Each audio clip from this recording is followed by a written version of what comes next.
Okay, we're recording. Okay, welcome everybody. Thanks for coming on the call tonight after a fabulous holiday weekend.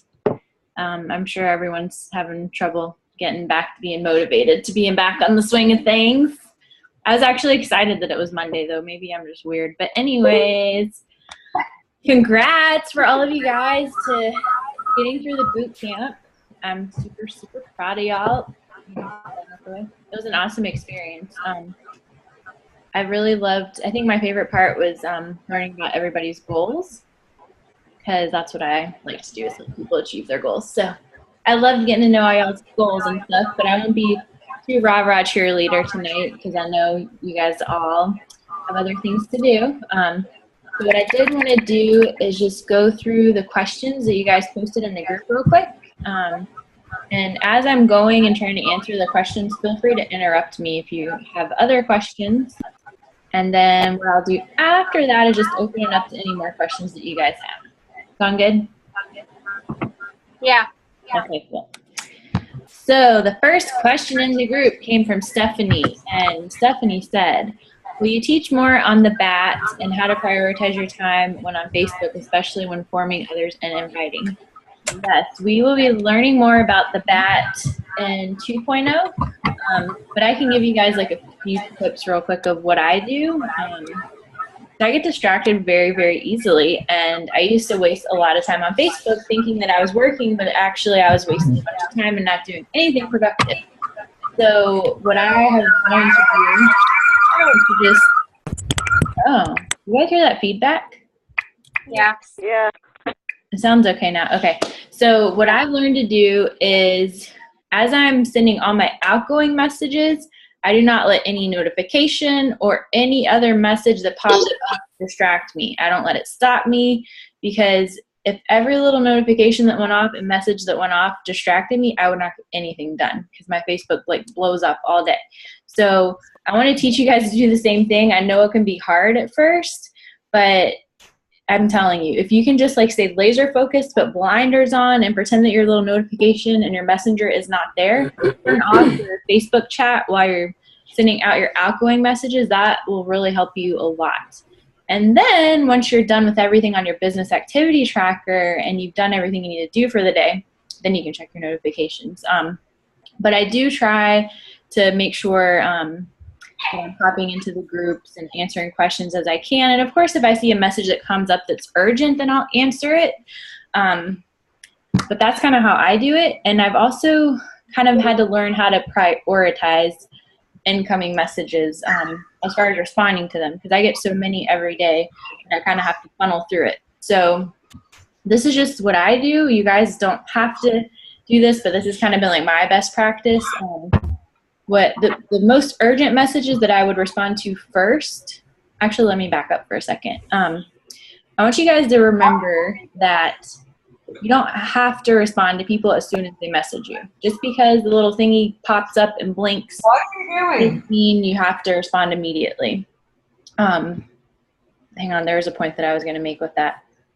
I totally lost it. Just because it like makes you distracted and stuff like that. And sometimes you may not know what to answer. That's what I was going to say. If you're new to this and you don't know what to respond back to someone, don't feel like you owe them a response immediately. Reach out to your sponsor and work with them on making a response if you're not sure what to say to them.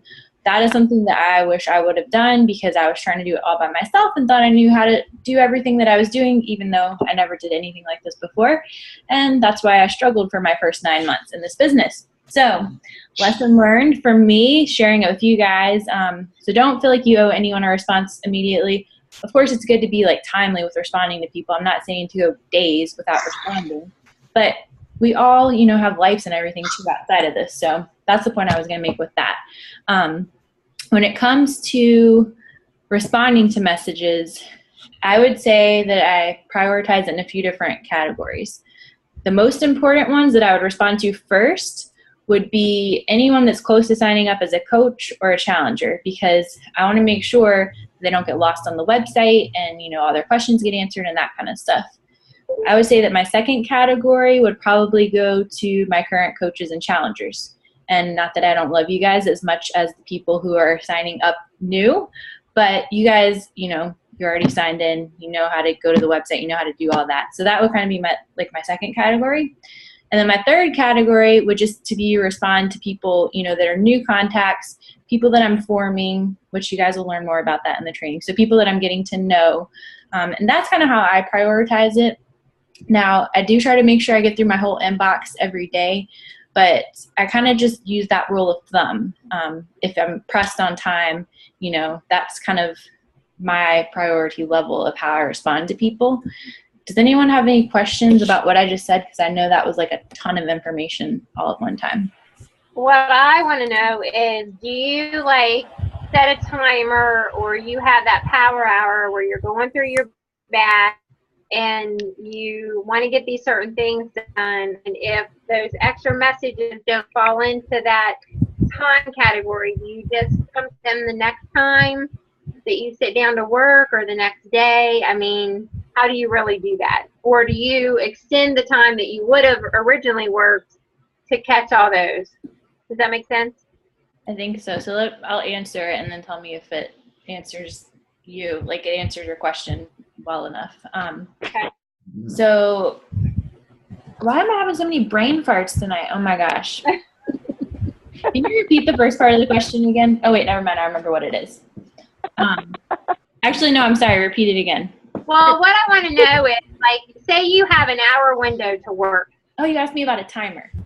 Yeah. Do you time yourself, or, do you set a timer and say, I've got 60 minutes? Because I actually started using my little timer, because if I didn't do that, I would sit here and work and work and work and work. So I was doing it, for 60 minutes, and then I'd take a breather and maybe work for another 30. But at some point you've got to cut it off and go along with your life. Yes, I agree. And not let it consume you. I agree. Sorry, I was thinking in my head of what I wanted to say and what I'm saying. So what I do, and this looks a lot different than it used to when I had a full-time job, but I do have office hours. So I make myself wake up at 6 every day, and I dedicate, here comes my cat. I work 8 a.m. to 12 p.m., and then I work 5 to 8 p.m. at night. But what I do in my job in the morning, from 8 to 9, that's the time that I'm doing my business activity tracker. From 9 to 10, that's my hour that I use to respond to messages. From 10 to 11, that's the time that I use to make videos for you guys, go into the groups, respond to coach questions, stuff like that. And then from 11 to 12, I usually spend that time writing on my blog or Pinterest stuff, planning out content for social media. But let me just tell you that it doesn't look like that every single day, because I'll get on and something will happen, and it's easier. I can be more scatterbrained because I have my whole entire day to dedicate to this. So the full-on answer is yes, timers are really good, and yes, I do try to dedicate a specific amount of time, to what I'm doing. And my goal is to try to be done by noon every day so that I can take a break and go lay out, because after being on the computer for 4 hours, I need a break. Right. But if even for somebody that was working part-time, if you only have 2 hours, you could say, okay, 30 minutes I'm going to work on my bat, 30 minutes I'm going to check my messages. And we're not going to be as busy as you are at this point. When I get as busy as you are, I won't have another part-time job. So I can spend that 8 to noon and then go lay in the sun. Yeah. Well, I was just trying to explain it to you in a way that it made sense for anyone. Yeah. Yeah. So what do you do from 5 to 8? Just to give me an idea. I will check my messages again. I will go on Twitter and Instagram and do new exposures. I do my GSR calls. I try to schedule those at night, calls like this. But every day doesn't look exactly the same. If I have one of you guys that, messages me, or if I have a challenger or someone that's about to buy that messages me and it's 12:05, I'm not going to be oh no, I got to go to the pool. I can't talk to you. So it's just a balance of all of it, honestly. And I'm going to be really honest. Some days it's really hard for me to even unplug it all. I will work the whole entire day just because I love what I do so much. But yeah. When I used to work full time, I worked 80 hours a week sometimes at my job. So I had to be very what's the word? I can't think of the word. Regimented, maybe. Maybe. Regimented? I don't know. I can't think of what it was, but like, yeah, I would just do it like before work. I would do 30 minutes before work, 30 minutes at lunch, and then whatever I could at night. So Right. I think that's the best thing, is doing the power hour and just using timers and putting blinders on to all these distractions that we get in our lives. Oh, and I have to usually keep my cell phone in a different room when I'm working, because between that and all the Facebook things popping up, like I will just be all over the place. So that's just like another tip. This is stuff that I learned at Summit last year that they taught us that really helped me. Why am I on the big screen? That looks creepy. Does anyone else have any other questions? I talk really, really fast about this kind of stuff. So if you're not tracking, just ask. Okay. Dang, I look greasy and burnt. Okay. So Ashley asked me the next question, how long was it before you made your first sale? Well, I think most of you guys know that I wasn't very consistent with my business the first 9 months because I was stubborn and I let fear hold me back. So my first sale, because I was people. So my first sale was actually one of my students, because I was a director of residence life. And we were talking about working out, and somehow I told her that I was starting Chalene Extreme, and then she bought like a workout from me. But then I don't think I made any money for like 2 months. And then after that, like I would make maybe $100 a month here and there for about 9 months. But that's just me. I sucked the first 9 months because I let fear hold me back. Now, most people aren't like that. Like if people just come in and, you know, I would say that like an average, what is the word I'm trying to say? Like what an average person could come in to do, or like a good goal to have to where you're not like lowballing yourself, but you're not going like crazy, would be to like earn Success Club, you know, by your second month of coaching and beat Emerald, and to, you know, within your first 30 days to be able to help 3 new customers. Because, I mean, really it's just about pushing past your fears and just sharing your story with people and, you know, telling them how it's helped you and how you think it could help them. And I would say definitely working with your sponsor on messages will help you to be able to see your sales increase. Does anyone have any questions about what I just said? When you say $100 profit, do you mean above and beyond what you've already paid for coaching? Yeah, I mean, this was like 6-7 months in, and I was making like $100 a month here and there because I wasn't consistent. So don't model my business model of the first 9 months of my business, you guys. I always say that I failed so that I could tell everyone else what not to do. Okay. Oh, and one other thing I wanted to add, I was talking to Juliana on her GSR call earlier about this, and this was something that I thought about because she was asking me, like, you know, how much should I expect to make in X amount of time? And really, it all depends on how much, like how many people you're talking to, because it was a video that I was watching the other day that Eric Warre put out that made me realize this. Like I knew it, but I didn't know how to put it into words this way. You guys, we're not going to get yeses from everyone that we invite to our challenge groups. In fact, people are going to tell you no a lot. And in fact, every single person that is personally sponsored by me, you guys have told me no multiple times. And that's totally cool because I love you guys. And it took me 3 months to decide that I wanted to do this. But I'm saying all that to say that you might invite 10 people to your challenge group and get 1 yes out of all those invites that you had. But even though people are telling you no right now, you planted the seed. They know what you're doing. They're going to watch your journey on Facebook. They're going to share. I mean, you guys, I've had people, they come back to me after watching for 1 year and they're like, oh, I think that you're doing really works. So you just have to stay persistent. And I'm saying all that to say that your income isn't based on how many yeses you get. I mean, right now maybe it is, but your income is going to be based on how many people you're talking to, because all those no's will turn into yeses over time. Not every single one of them, but you know, they'll end up converting over time. So if you really want to focus on growing your income, you want to focus on increasing the number of people that you talk to. Because when you do that, I mean, you can see really quick results. Like when I quit my job last year, I think my income quadrupled like within a month or two just because I was talking to more people. So You were coming in and out. Your income did what, Jess? When I first quit my job last year, because I had more time to talk to more people, Right. my income quadrupled within like a month or two, just from the amount of people I was talking to, like how it increased every day. Right. And the one thing you said, we talked about it on another call.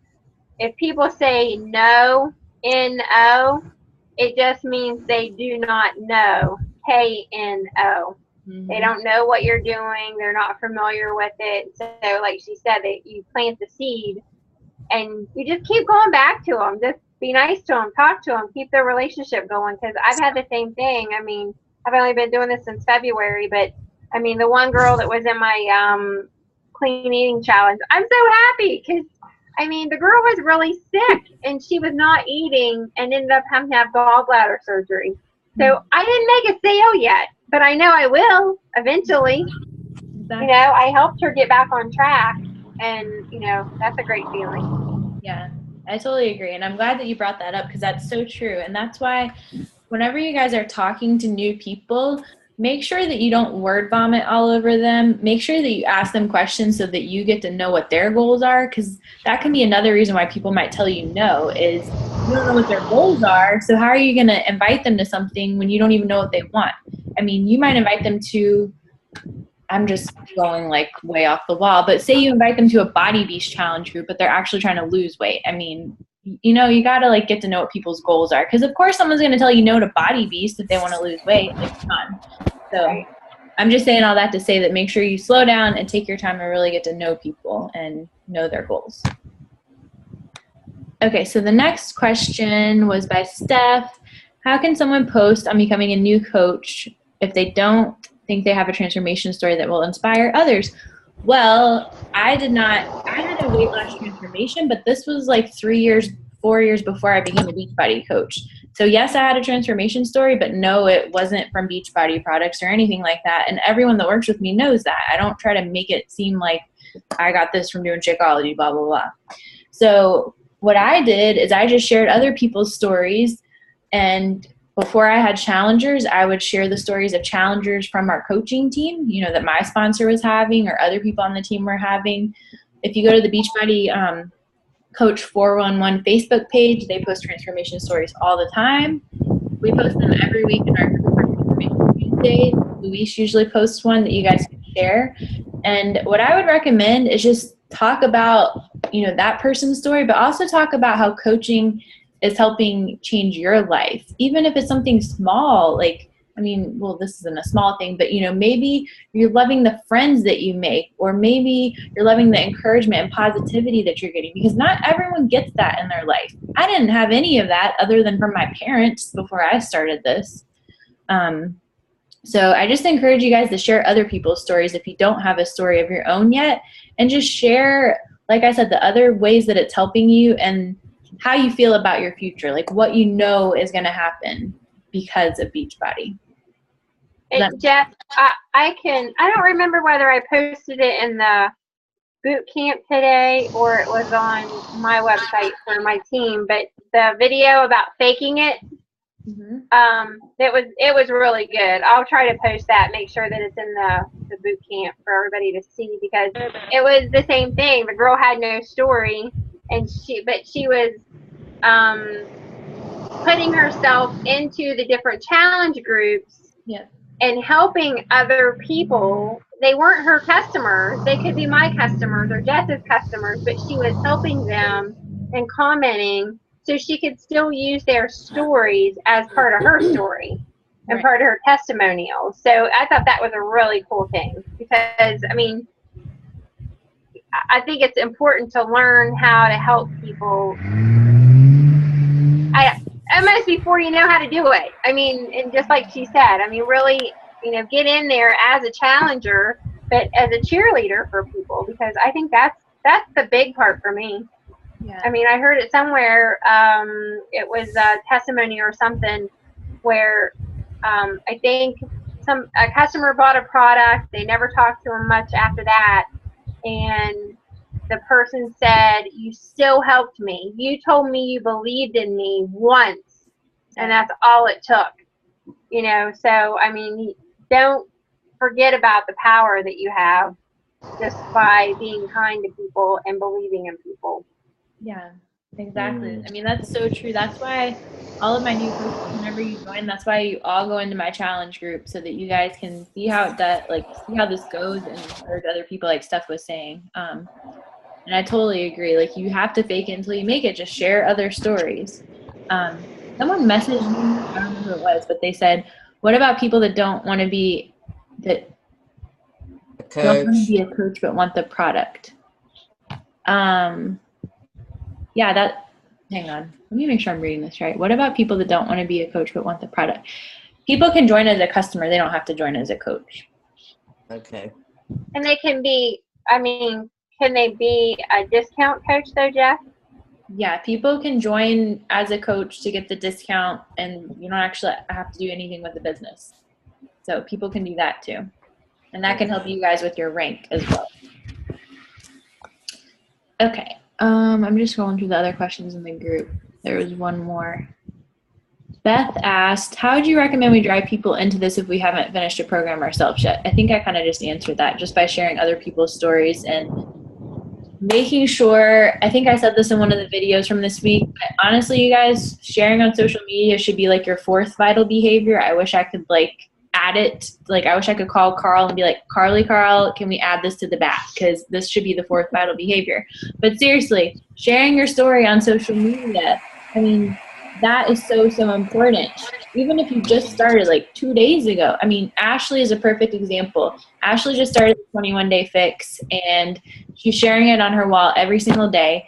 And I told her, I'm like, Ashley, you don't have to post selfies like I do. You don't have to post workout bra pictures like I do, because I never used to do that. I was terrified of that kind of stuff. But as long as you're talking about what you're doing and sharing and being inspiring, then people are going to want to know what you're doing. So even if it's the very beginning of your journey, just think about how people are going to be floored when they see it when you finish your program and post your before and after pictures. People are going to come flocking to you.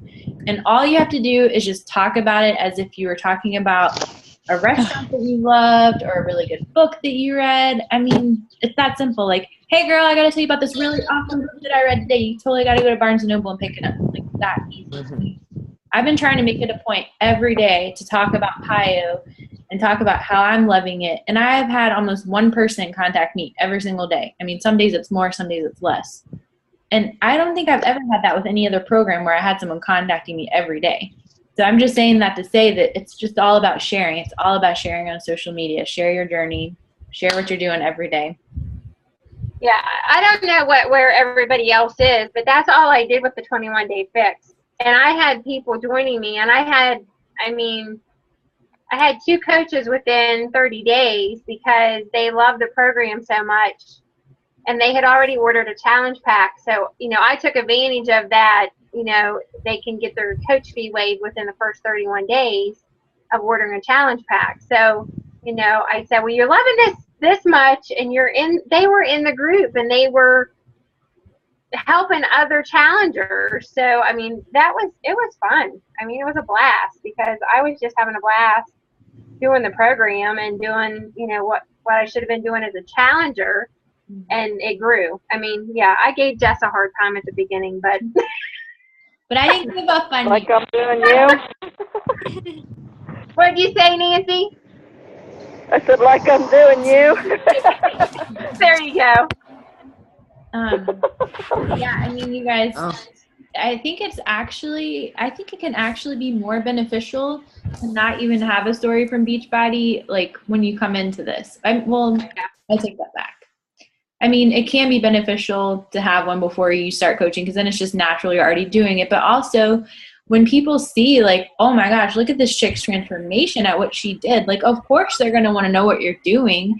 And I was just telling Juliana earlier today, but you guys don't have to worry about if you're perfect in shape with a 6-pack, all this kind of stuff. I mean, I remember when I went to Summit for the first time, I was terrified because I'm oh my gosh, this is before I started doing any kind of strength training, and I'm I'm going to be so fluffy compared to all these other super fit, ripped people. And then I get there and it's everyone's completely average, or they're starting their journeys. There was 0.01% of people there that actually had a 6-pack.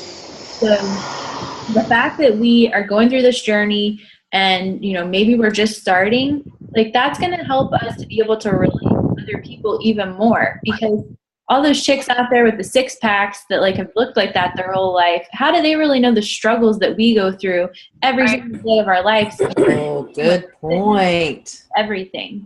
You know? Very good point. All these struggles are for a reason. We might feel like we're crazy every day, but you know, I think it's beneficial, you know, to start. What was the TED Talk? Do you remember what the lady's name was? I probably have it written down somewhere, but she talked about being vulnerable. I think it was Lindsay Matway. Maybe I can find the name if you guys want to watch the video. But it was on TED Talk, and if you punch in TEDx or whatever that is and put vulnerability, it'll come up with that lady's name. But it's just, I mean, I put stuff out there that I'm scared to death some days to actually talk about or say, because I mean, I'm not perfect with my nutrition and I don't get my workout in every day.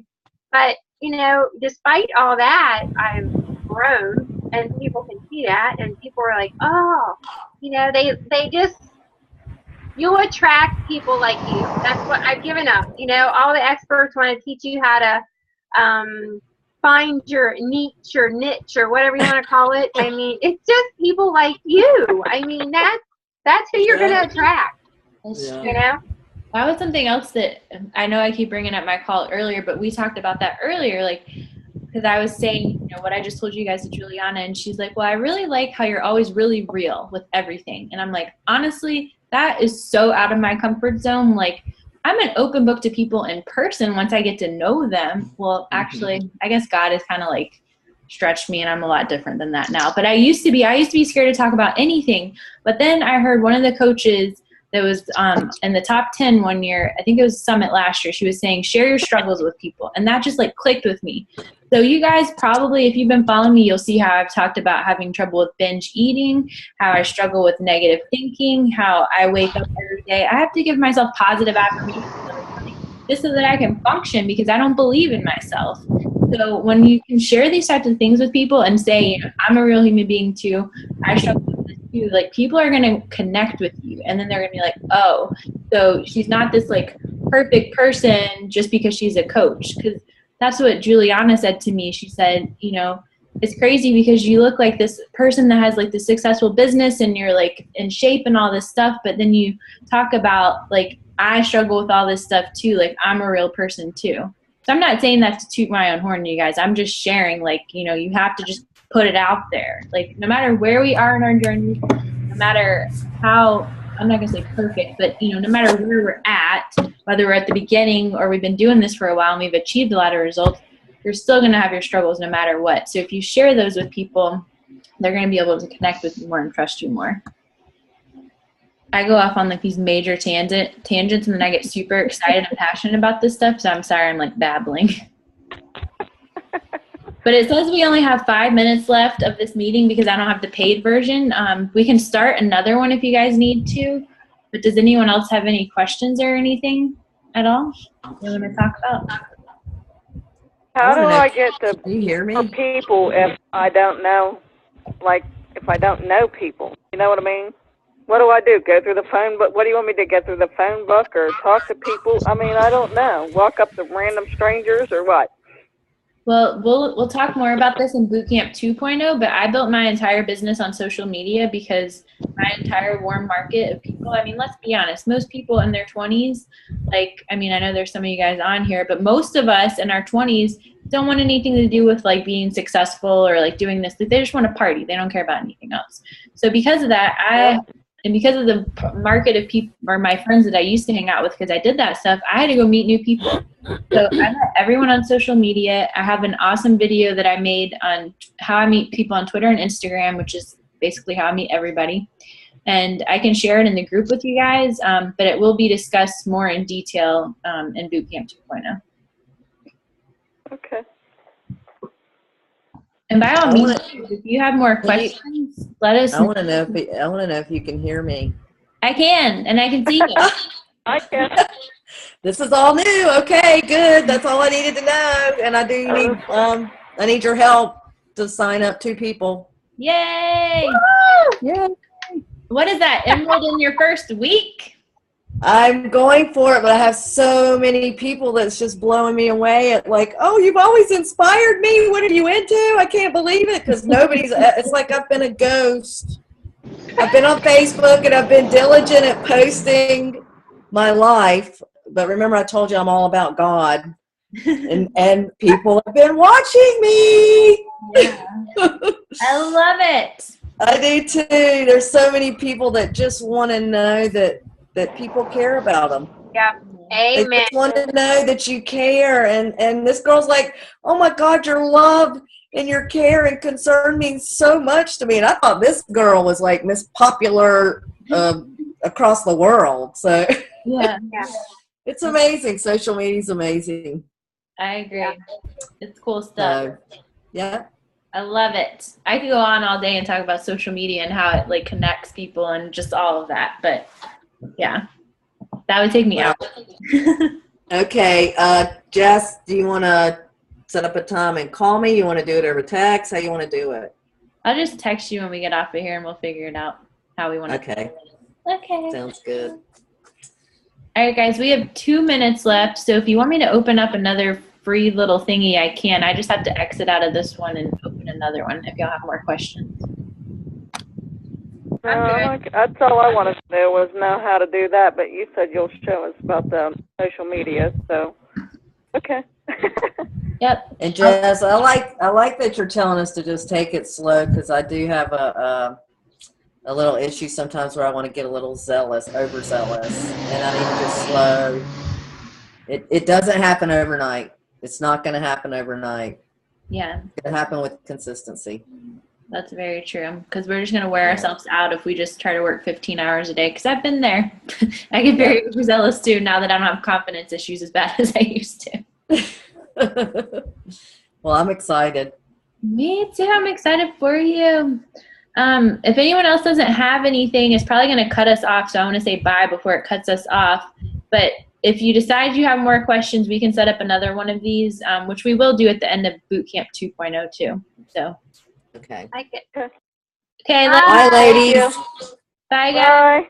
Thanks. Have a great night. Love y'all. You too. Bye. Bye. Bye.